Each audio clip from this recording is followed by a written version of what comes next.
Santo, santo, santo es Jehová, digno de toda honra y honor. Cielo y tierra te adorarán y cantarán su amor. Gloria, gloria, gloria al Señor, gloria a Jesús. De reyes el rey, gloria al santo consolador, eternamente amén.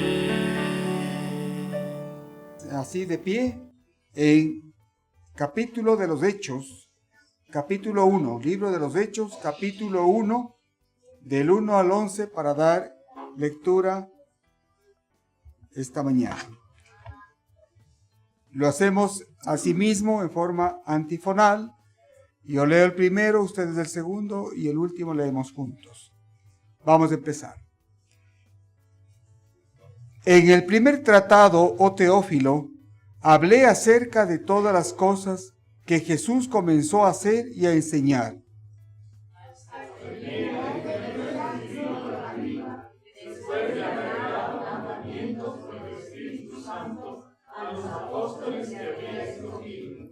A quienes también, después de haber padecido, se presentó vivo con muchas pruebas indubitables, apareciéndoles durante 40 días y hablándoles acerca del reino de Dios.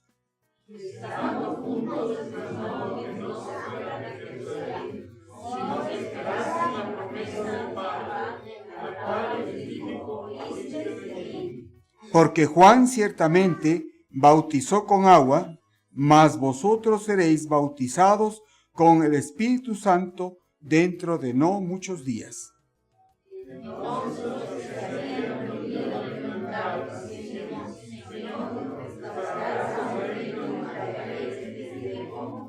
Y les dijo, no os toca a vosotros saber los tiempos o las sazones que el Padre puso en su sola potestad.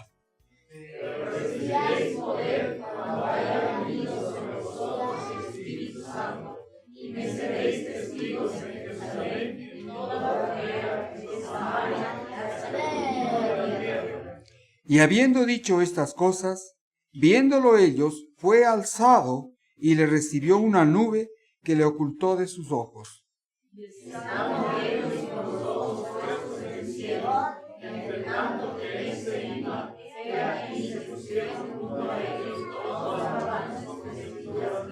Todos, los cuales también les dijeron, varones Galileos, ¿por qué estáis mirando al cielo?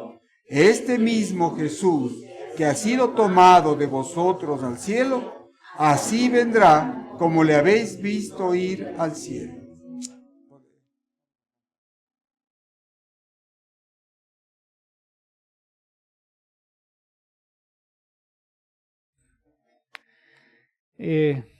Bueno, vamos a continuar en esta mañana con la serie que habíamos iniciado hacia ya algunos meses atrás, y esta serie es ¿sobre qué era?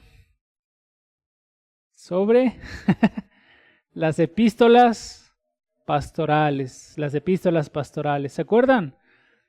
Sí.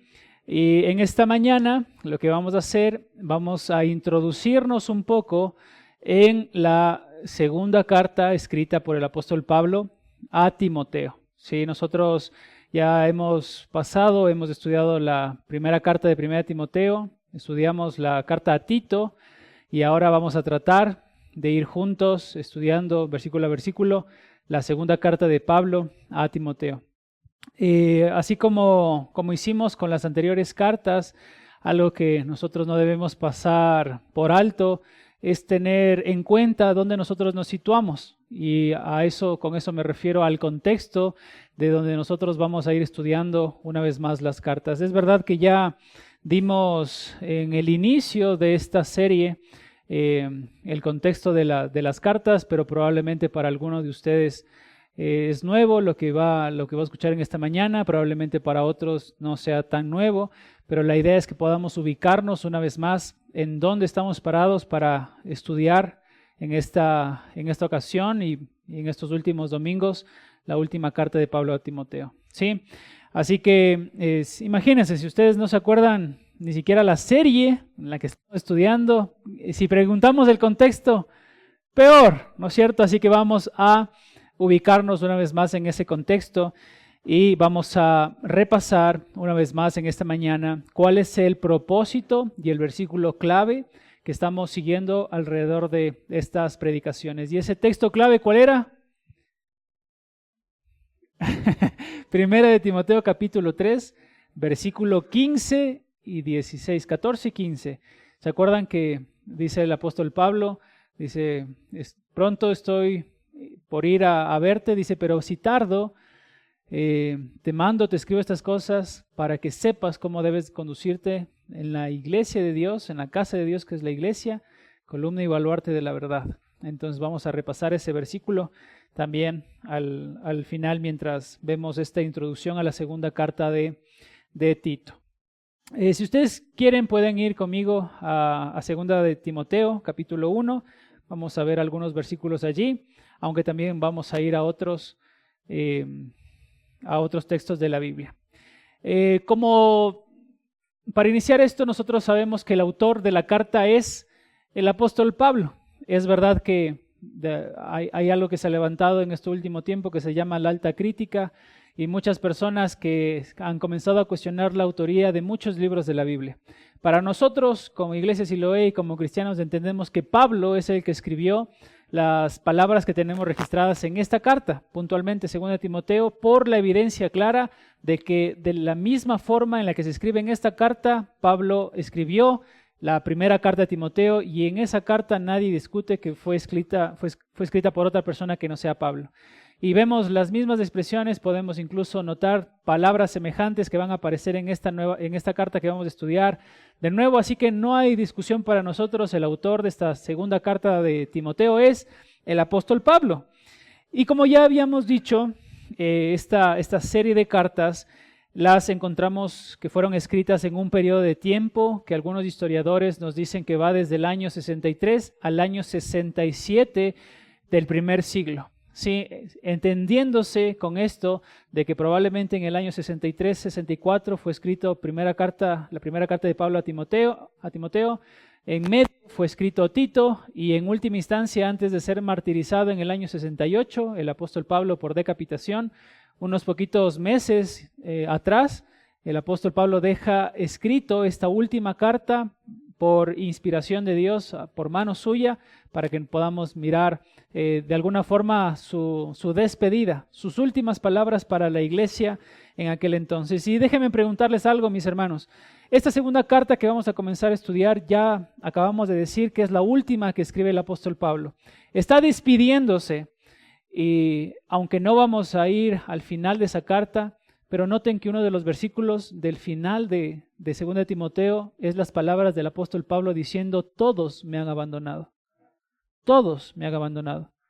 Se han alejado, dice, la única persona que queda acá, dice, está Lucas conmigo, refiriéndose a Tito, habla unos cortos pasajes en los que dice: Tito, te ruego que vengas a visitarme, porque estoy pronto a mi partida. Todos me han desamparado, incluso han amado más al mundo como Marcos, y se alejaron de la fe. Ahora, noten algo interesante para nosotros como creyentes, mis hermanos. Ya estudiamos las 2 primeras cartas donde Pablo corrige cosas específicas de la iglesia, ¿verdad? Y noten y háganse únicamente esta pregunta. Si ustedes hubieran sido las personas que Dios hubiera utilizado para escribir estas primeras 2 cartas y ya le habrían ustedes entregado a la iglesia todos los recursos necesarios por parte de Dios para que tengan todas las herramientas espirituales para crecer en un carácter y una conducta piadosas al Señor, y llegas a escribir al final de tus días, nadie se ha quedado conmigo, ¿no te parecería a ti algo frustrante? Haber dejado y preparado a la iglesia durante tanto tiempo, haber ido por viajes misioneros, haber levantado iglesias y al último de tus días decir nadie está conmigo. Muchos se han desviado de la fe. Muchos, como dice la primera carta de Timoteo, han sido traspasados ya por muchos dolores, incluido ahí el deseo de enriquecerse no piadoso. Y muchos ya se han alejado. Y llegas en un momento así, creo que sería de alguna forma frustrante si nosotros hubiéramos sido las personas que dejan escrito estos documentos para que la posteridad pueda leerlos, ¿verdad? Pero noten que en ese mismo sentido en el que Pablo va a decir esas palabras en su última carta, probablemente nosotros como iglesia podríamos tener esa misma actitud de aquellos que ya no estaban con Pablo al final de su carta, al final de sus días. Y que hayamos escuchado todos los sermones que implicaron la carta de Timoteo y todos los sermones implicados en la carta de Tito, y nada de esas verdades hayan impactado tanto en nuestro corazón para poder recordarlas. Debería ser una amonestación para nosotros, hermanos, de que esas verdades no hayan llegado hasta lo más profundo de nuestro ser. Entonces les invito a que una vez más puedan reflexionar y puedan pensar en aquellas verdades que ustedes ya han escuchado por medio de la predicación de la palabra de Dios y cómo esas verdades han transformado tu carácter y tu conducta. Con esto que estábamos hablando de la fecha, un autor, William Hendrickson, dice: en toda la evidencia histórica señala a Pablo como la persona que durante el periodo del 63 al 67 después de Cristo fue en sentido real el autor responsable de estas 3 pequeñas joyas de la verdad inspirada. Y esa carta, habíamos visto nosotros que está destinada, o los destinatarios de esa carta fueron principalmente 2 personas, 2, se los llama colaboradores de Pablo, 2 verdaderos hijos de la fe, que fueron Timoteo, y Tito. Pero en última instancia, aunque ellos fueron los destinatarios principales de esta carta que Pablo le está escribiendo, en última instancia también la iglesia iba a ser beneficiada al tener esta lectura pública de estas cartas escritas por Pablo, que estos hijos verdaderos en el Señor iban a leer a la congregación. Así que Tito y Timoteo, las personas encargadas de recibir esa carta, y a la vez toda la iglesia recibiendo las palabras del apóstol Pablo por medio de esos verdaderos hijos de la fe. Nosotros encontramos, si ustedes pueden notar en sus Biblias, 1 Timoteo, 2 Timoteo y Tito terminan con estas palabras diciendo que la gracia del Señor sea con todos vosotros, amén. Sea con todos vosotros, amén. La única que es un poco diferente es la primera carta de Timoteo, que dice: y la gracia esté contigo, amén, haciendo únicamente referencia a Timoteo. Pero probablemente haya sido una diferencia de escritura, porque toda la carta está hablando en 1 Timoteo puntualmente de una sola persona, y por la escritura y por sintaxis y por la gramática tienen que terminar en una sola persona, pero en general el testimonio de estas 3 cartas juntas nos hacen pensar es que es toda la iglesia la que está siendo beneficiada por estas cartas.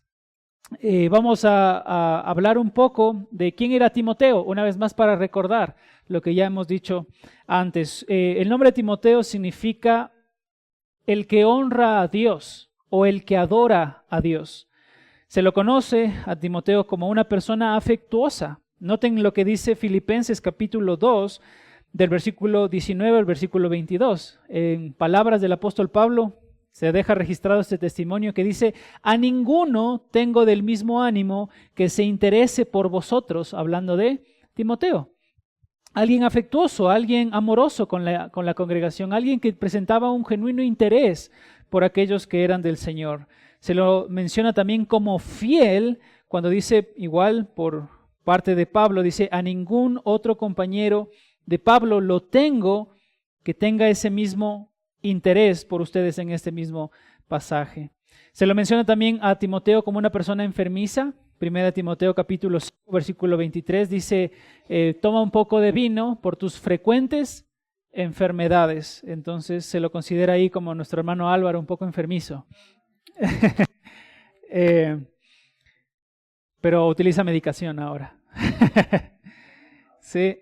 De la misma forma se lo considera una persona tímida. 1 Timoteo capítulo 4, versículo 12, cuando el apóstol Pablo le dice a Timoteo, ninguno tenga en poco tu juventud, ninguno considere que no eres lo suficientemente mayor o grande como para ocupar un lugar de liderazgo en la iglesia, que ahora yo te coloco como apóstol de Jesucristo. Es decir, Timoteo iba a ocupar un lugar de pastor, un lugar de anciano en medio de la iglesia, aun cuando en ese entonces y en el testimonio de la historia, solo personas adultas, mayores, eran aquellos que ocupaban esos lugares para guiar al pueblo. En 1 Timoteo capítulo 1, versículo 5, se describe a Timoteo como una persona que tiene un corazón limpio, una persona que tiene una buena conciencia, una persona que tiene una fe no fingida, en contraste a estos falsos maestros que únicamente buscaban enriquecerse a costa de la iglesia. Este Timoteo era una persona que probablemente provenía de Listra, donde se lo menciona por primera vez en el libro de Hechos, y es allí, probablemente en Hechos capítulo 16, el lugar donde comenzó a seguir a Pablo en esta misión que tuvo de predicar el evangelio. Posterior a ese pasaje en Hechos capítulo 16, vemos que Pablo es tomado preso, y quizás eso haya sido lo que alentó el corazón de Timoteo para seguir a Pablo.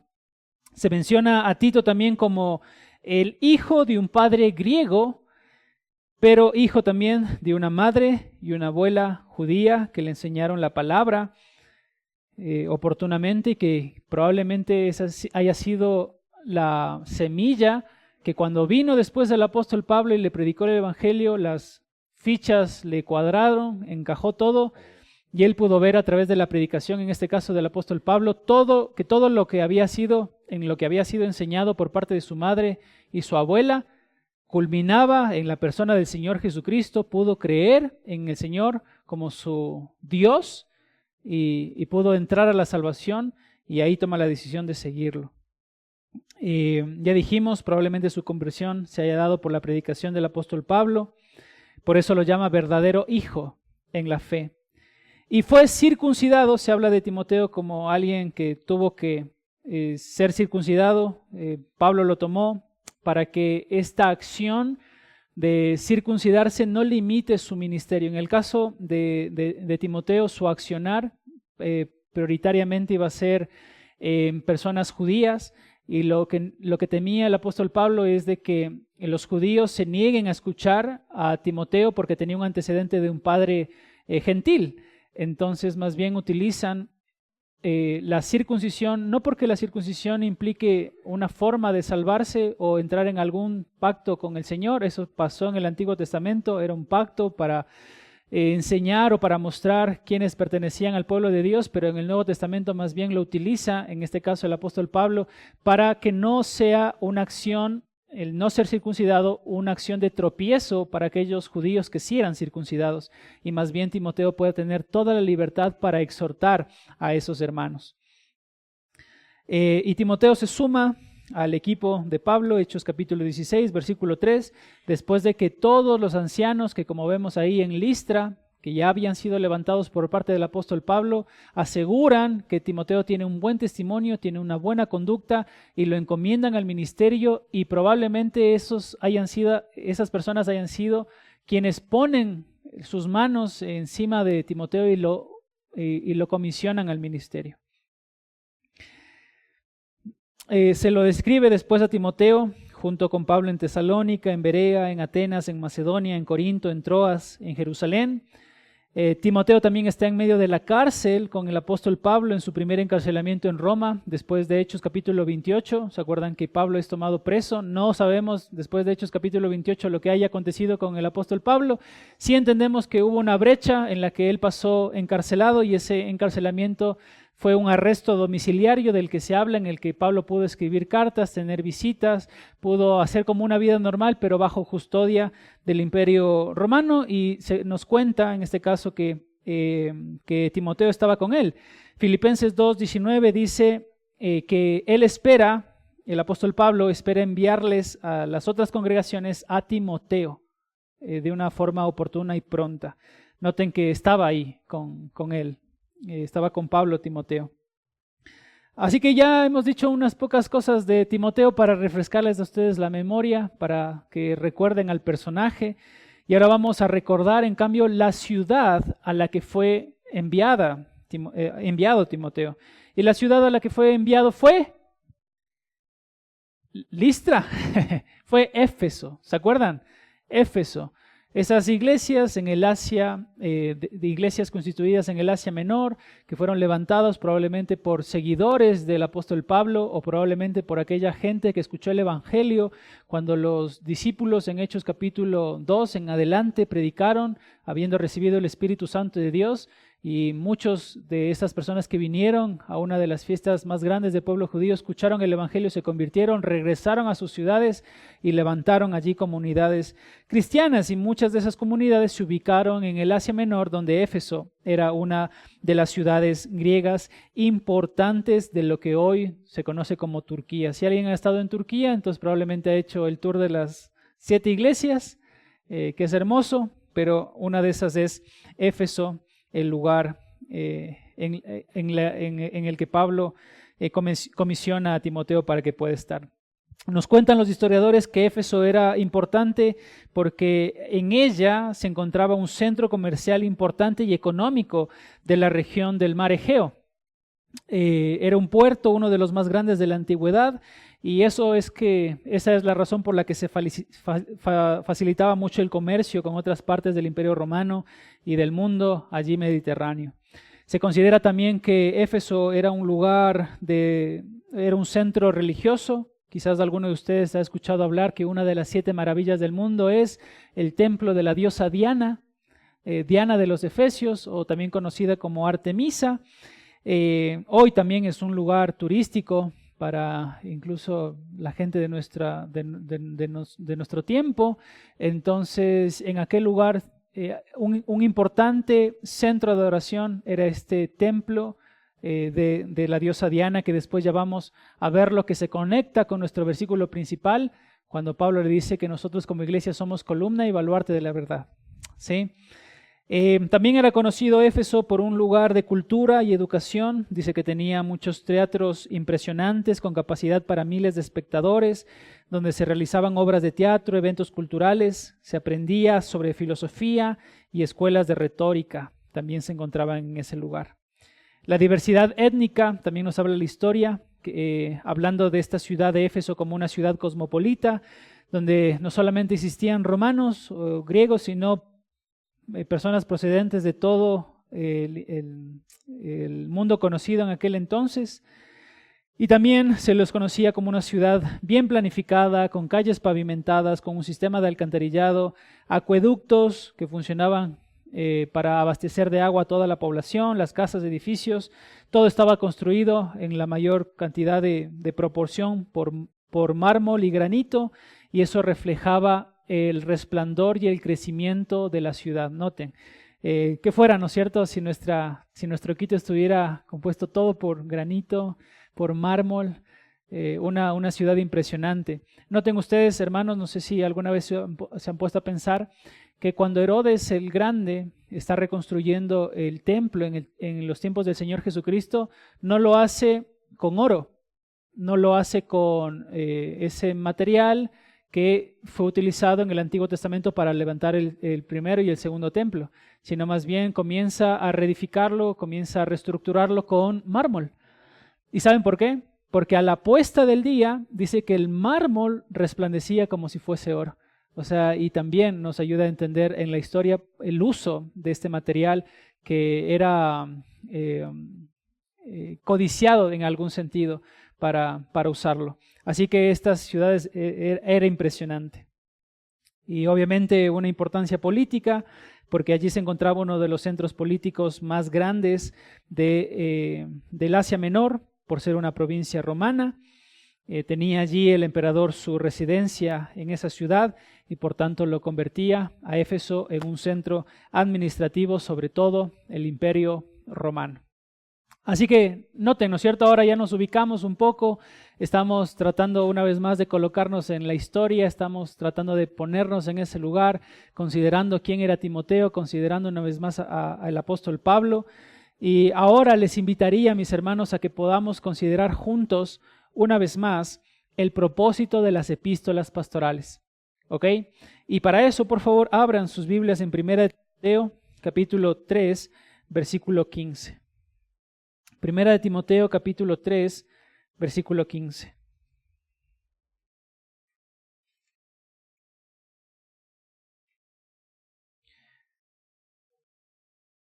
Lean conmigo.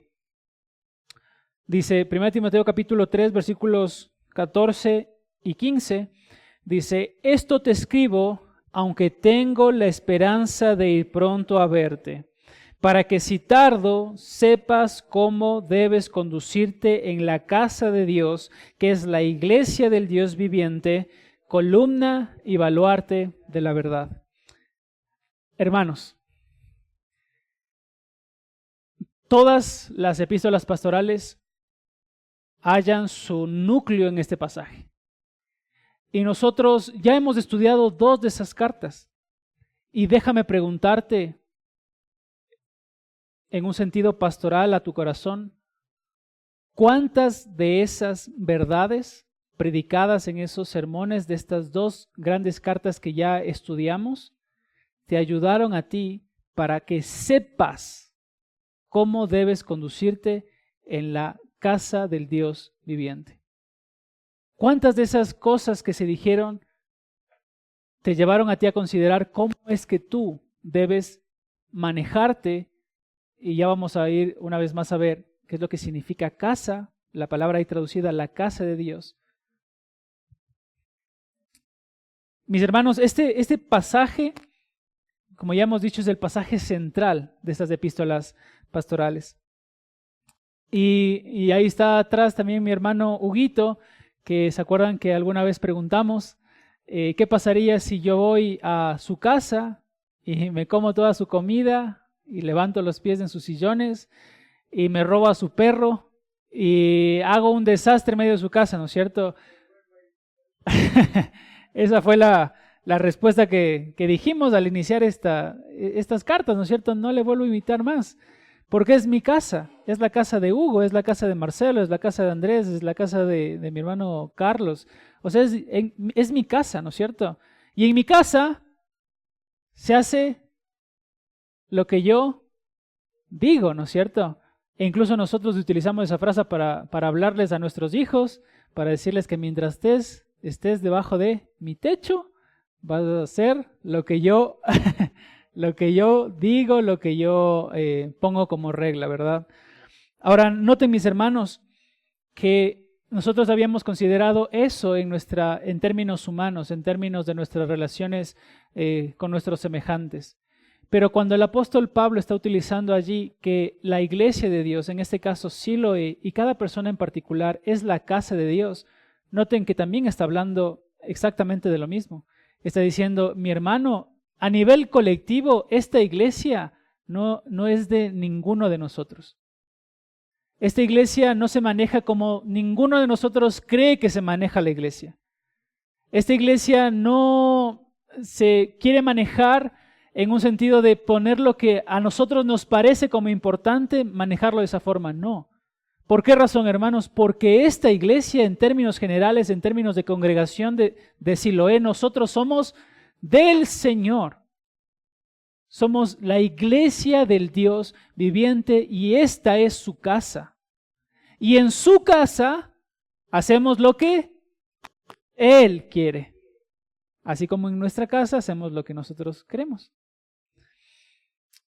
Si consideramos una vez más, hermanos, los términos que se utilizan para este pasaje, pueden ahí recalcar o repasar la palabra sepas del versículo 14. Dice, esto te escribo para que, aunque tenga la esperanza de ir pronto a verte. Versículo 15, para que si tardo sepas, esa palabra sepas se traduce del griego oída. ¿Y saben lo que significa? Significa poseer el conocimiento y la habilidad necesaria para alcanzar una meta deseada. ¿Sí? Ahora conéctenlo con lo siguiente, porque la palabra conducirte dice para que sepas cómo es que debes conducirte. La palabra conducirte implica normas de vida constante. Y si lo conectamos entonces con la primera palabra, ¿qué es lo que nos está diciendo acá el apóstol? Que nosotros debemos poseer el conocimiento y la habilidad necesaria para adquirir normas de vida constante reflejadas ¿en dónde? En la iglesia. En la iglesia. Y ya vamos a ver en particular esa frase, casa de Dios. Casa de Dios, noten conmigo. La palabra traducida allí como casa de Dios significa oikos. Oikos.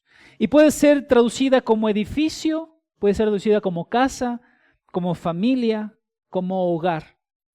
Y a mí en particular me llama mucho la atención esto, porque como ya hemos estudiado en el contexto de la primera carta de Timoteo, ¿se acuerdan? Primer capítulo, segundo capítulo y hasta, podemos decir, la mitad del tercero, pudimos ver cómo es que debemos organizarnos como iglesia. Pero ¿se acuerdan que a partir del capítulo 4 nosotros vimos a través de las predicaciones cómo es que nosotros debemos manejarnos con los ancianos, cómo es que nosotros debemos manejarnos con las ancianas, con los jóvenes de la iglesia, con las chicas de la iglesia, cómo es que debemos manejarnos con las viudas de la iglesia? ¿Se acuerdan de eso?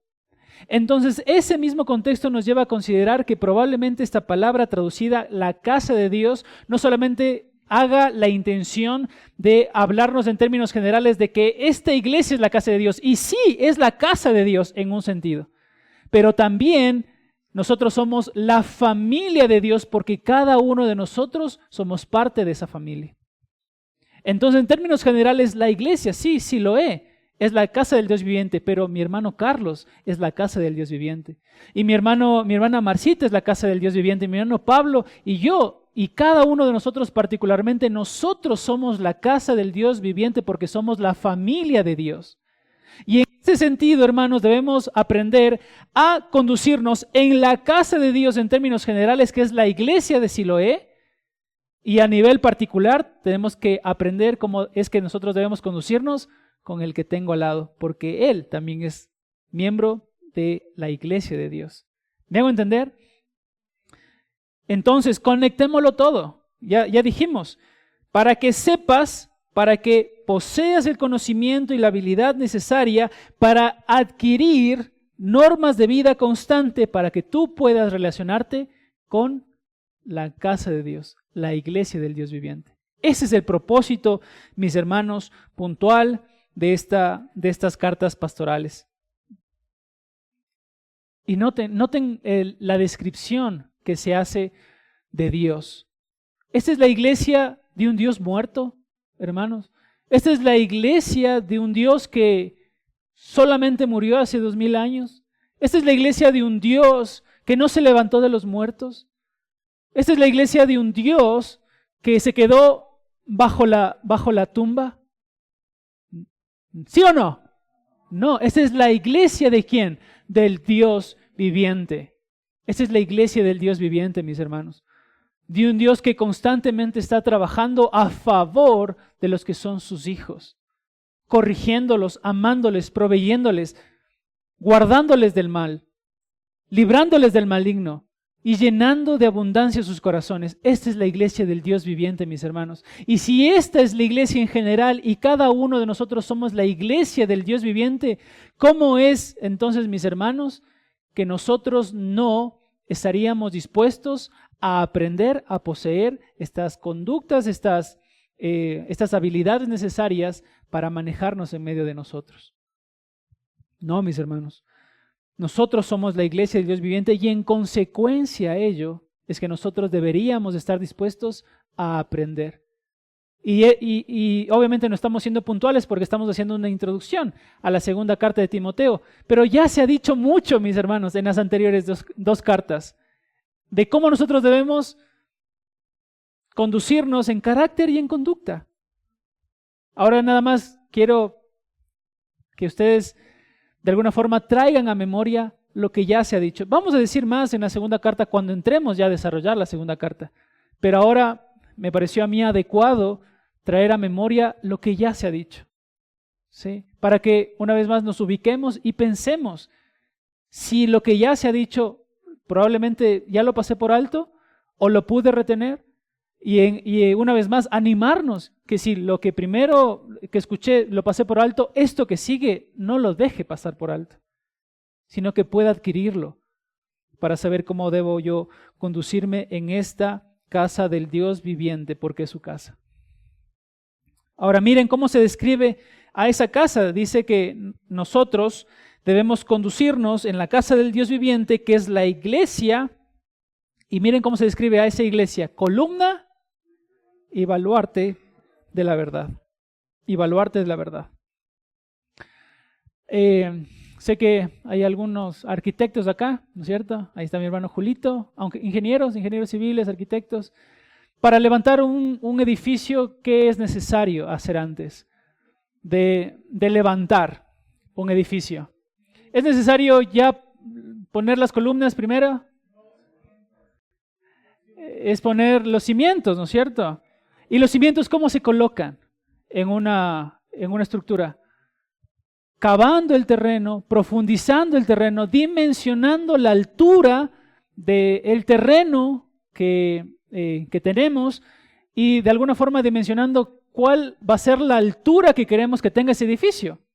Porque si no estoy mal, al menos tiene que tener la misma altura de arriba lo que tiene abajo para soportarse el edificio, para que pueda levantarse un edificio alto.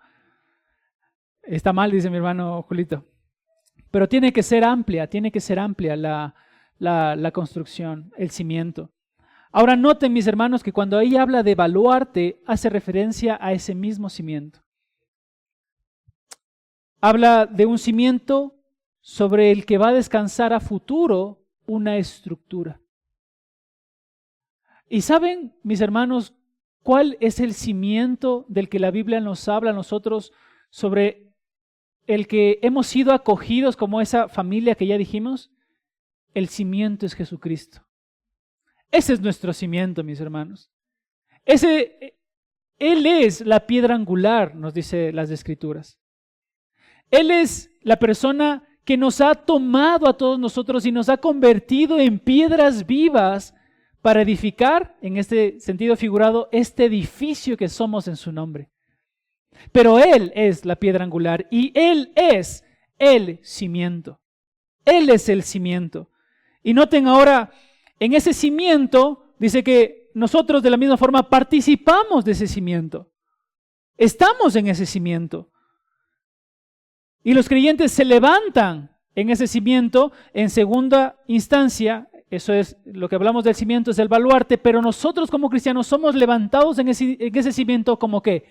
Como columnas. Como columnas de ese cimiento. ¿Y se acuerdan una de las características que habíamos visto religiosas de la ciudad de Éfeso? Es que en ese lugar era considerado una de las 7 maravillas del mundo. ¿Qué cosa? El templo de la diosa Artemisa o Diana de los Efesios. ¿Y saben cómo nos dicen los historiadores que era ese templo? Nos dice William Barclay, lo describe de esta manera. Una de las características eran sus columnas.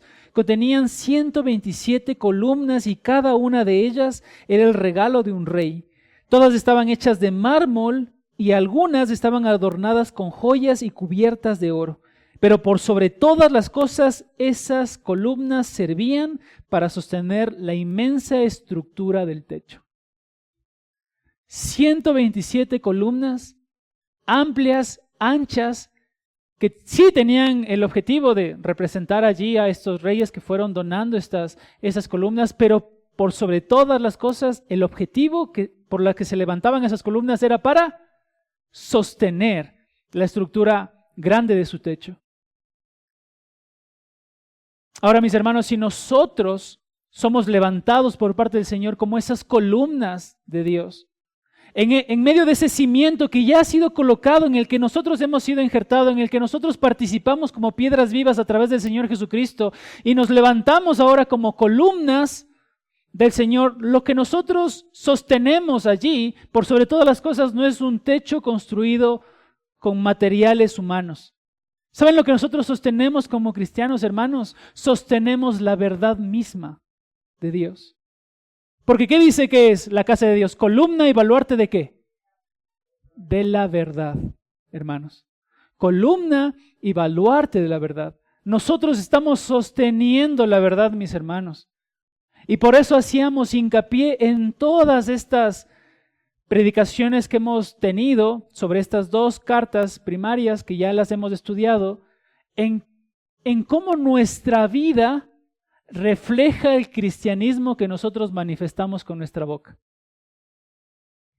Porque solo en esa medida en la que lo que nosotros decimos concuerda con lo que nosotros hacemos, solo en esa medida es que nosotros o bien estamos levantando la verdad hasta lo más alto, o bien la estamos rebajando tanto que por eso algunos la pisotean. ¿Qué clase, mis hermanos, de columna nosotros somos? ¿Por qué la gente, mis hermanos, no quiere nuestro cristianismo? La gente, mis hermanos, no quiere nuestro cristianismo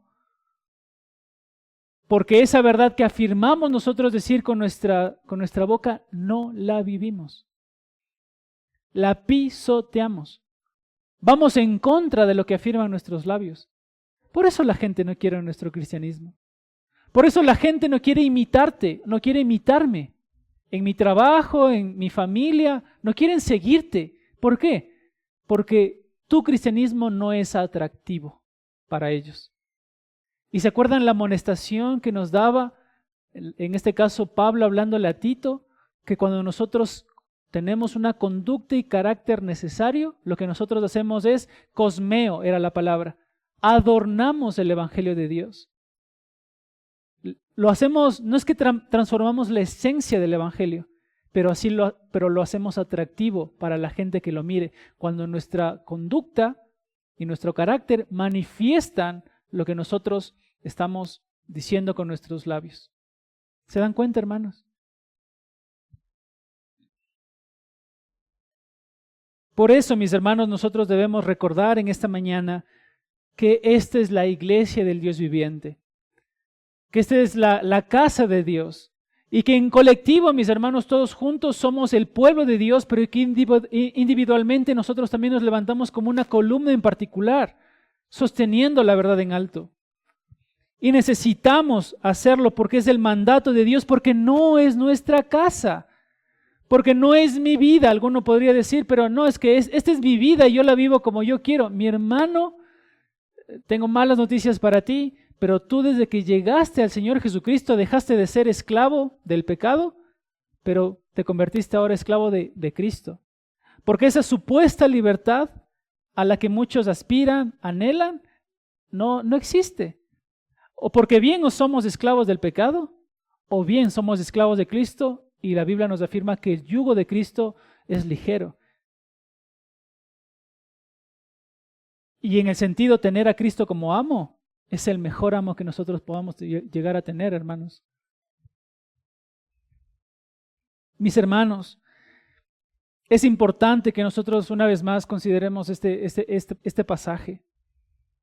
Durante el primer encarcelamiento de Pablo en Roma, como ya dijimos, él estuvo en un arresto domiciliario, él estuvo libre para hacer visitas, para recibir visitas, para predicar, para enseñar. Esto lo demuestra Hechos capítulos 28, del versículo 30 al 31.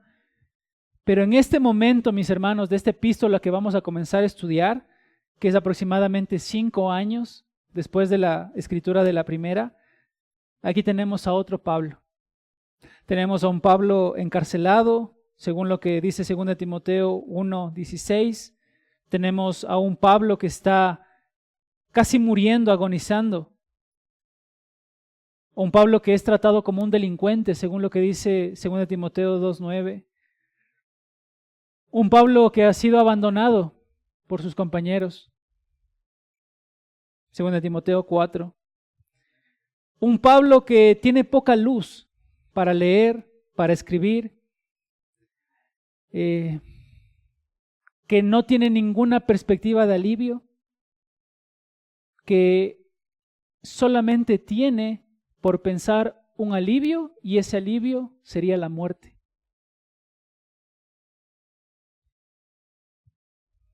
A diferencia de su primer encarcelamiento, donde él gozaba con comodidad por alguna libertad que le dieron, ahora él está en un lugar frío, en un calabozo, un lugar húmedo y posiblemente lleno de gente, esperando morir. Y en esa condición, hermanos, en esa condición, si tú estuvieras en esa condición, ¿qué habrías hecho? Habrías probablemente quizás tratado de calentarte, quizás llamar a algún familiar cercano para despedirte, quizás de alguna otra cosa más. Pero ¿saben lo que hace Pablo? Inspirado por el Espíritu Santo de Dios, pensando en que nosotros seamos beneficiados por medio de esa inspiración a través de sus manos, ¿saben lo que hace? Escribe su segunda carta a Timoteo, pensando en su verdadero Hijo amado, pensando en la iglesia y en la posteridad. Toma en ese lugar frío, quizás sin muchas de sus comodidades, toma, por poner en nuestros días, un papel y un lápiz y comienza a escribir esta carta para que nuestras vidas sean animadas, hermanos. Si tú hubieras estado en esa posición del apóstol Pablo y que te esforzaste por escribir esa carta y que querías dejar un ánimo para la iglesia, te invito a ti a pensar, si tú hubieras sido la persona que escribió esta carta y esta carta ya llega a las personas que tú estás anhelando que llegue, llega a Timoteo, llega a otros, pero al mismo tiempo que llega, es tomada, arrugada y desechada, ¿cómo te sentirías? ¿Por qué no? Pero sí, ¿por qué? ¿Por qué? En medio del calabozo, en medio del frío, hice todo lo posible por dejarles a ustedes estos escritos de parte de Dios y ustedes lo desecharon. Noten que sería exactamente lo mismo para nosotros hoy si una vez más no consideramos estos escritos invaluables para nosotros como iglesia hoy, para que sean lo que rija nuestra conducta y vida cristianas. Les invito nada más a que puedan escribir un bosquejo, es el bosquejo con el que nos vamos a manejar en 2 de Timoteo, para que, sencillito, 4 líneas, y de ahí 100 más, vamos a meternos directo en la carta. ¿Sí? Capítulo 1, este bosquejo está basado en la sana doctrina, en lo que nosotros debemos hacer basados en la sana doctrina. Y el capítulo 1 vamos a hablar en general. ¿Qué es lo que debemos hacer con la sana doctrina? Capítulo 1, necesitamos retenerla. Necesitamos retenerla. ¿Cómo necesitamos retenerla? Como Loida y Eunice la retuvieron, como Pablo la retuvo, nunca siendo avergonzado, ni sintiéndose avergonzado del Evangelio, y como Onesíforo, que no se avergonzó de las cadenas que llevaba el apóstol Pablo. Segundo capítulo, la primera es reténla. ¿Qué debes de hacer tú con la sana doctrina? Retenerla. Capítulo 2, ¿qué debes de hacer con la sana doctrina? Enseñarla, porque vendrán tiempos peligrosos, se levantarán muchos enemigos que tendrán sus propias formas, pero nunca van a tener el poder del evangelio transformador de Cristo. ¿Y por qué más debes enseñarla? Porque hay muchas personas que discuten por cosas vanas y sin un propósito útil. Tercer capítulo, ¿qué debes de hacer con la sana doctrina? Debes perseverar en ella. Tienes que perseverar en ella. Y en el último capítulo, capítulo 4, ¿qué tenemos que hacer con la sana doctrina? Debemos predicarla. Porque ese fue el encargo que Pablo le da al final del tiempo. Te encargo este mandamiento. ¿Sí? Así que vamos a terminar hoy por ahora. El espíritu, mis hermanos, de esta predicación, quizás alguien podría decir, no, pero no vimos como lo solemos hacer algún texto y vamos versículo a versículo estudiando como lo solemos hacer, ¿sí? Pero el espíritu de esto, una vez más, mis hermanos, es llevarnos a la conciencia al ver que nuestro objetivo de todas estas epístolas en particular es mostrarnos que somos columnas y participamos de ese baluarte creado por el Señor Jesucristo en un inicio. Y que nos levantamos como la columna que nos tapa la vista ahora para sostener algo mucho más grande que nosotros. Y esa es la verdad de Dios.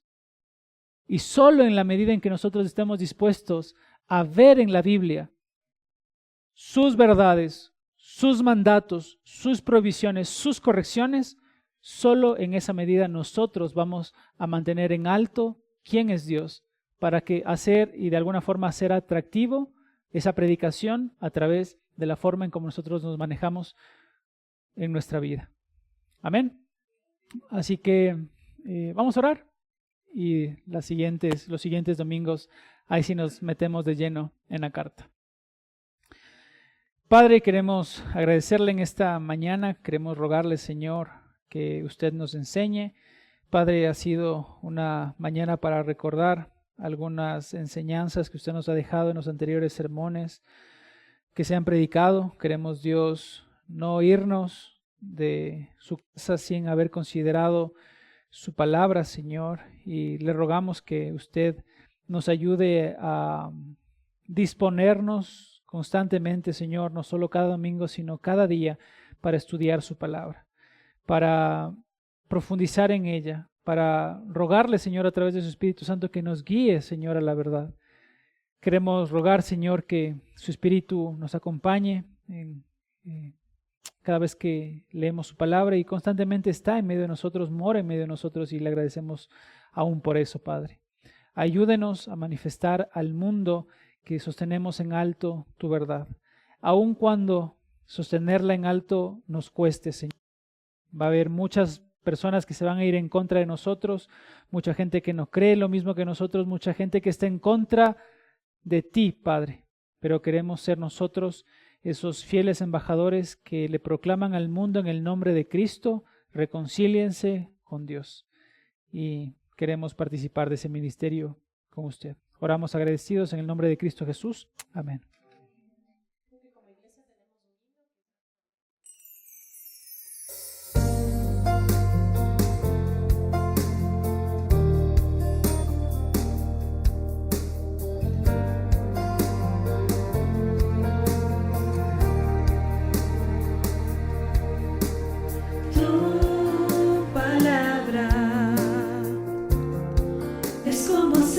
Sobre mis heridas, es el agua en el desierto y el calor en el invierno. Tu palabra es la voz que me habla en la mañana, es mi consejo cada día y en las pruebas quien me guía. Podría estar perdido como un náufrago en el mar y aún perderlo todo hasta el aliento. Podría estar hambriento como un niño sin hogar, pero yo sé que tu palabra siempre a mí me sostendrá.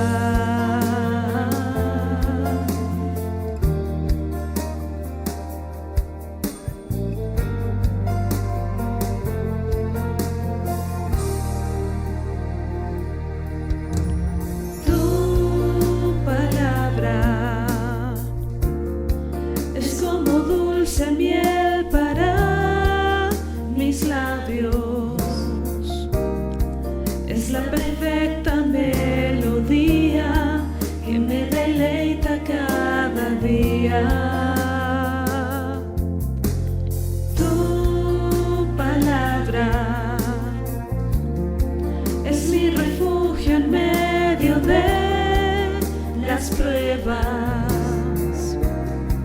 En la tristeza es mi alegría y en soledad mi compañía.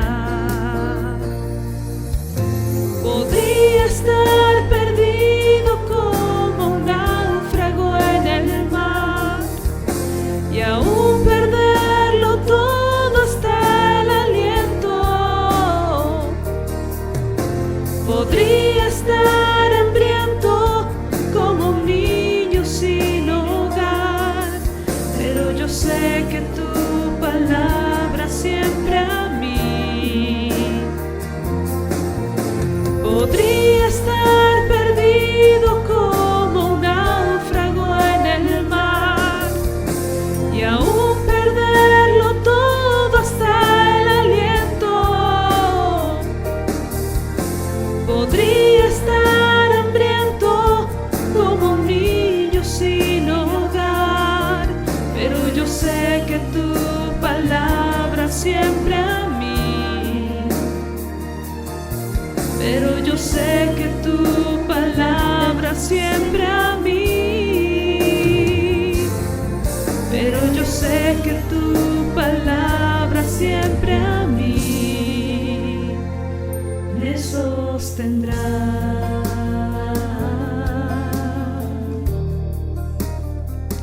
Tu palabra, Señor.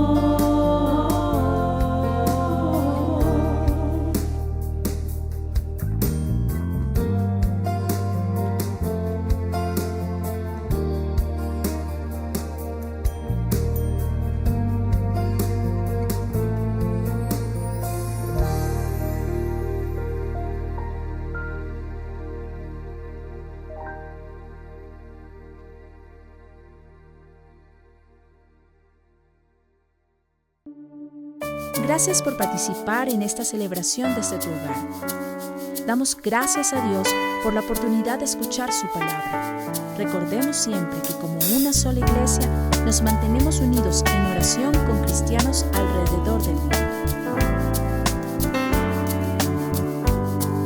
Nuestra actitud frente al mundo siempre será de constante alabanza y adoración a Jesucristo, con oraciones de súplica y agradecimiento. Bendiciones a todos.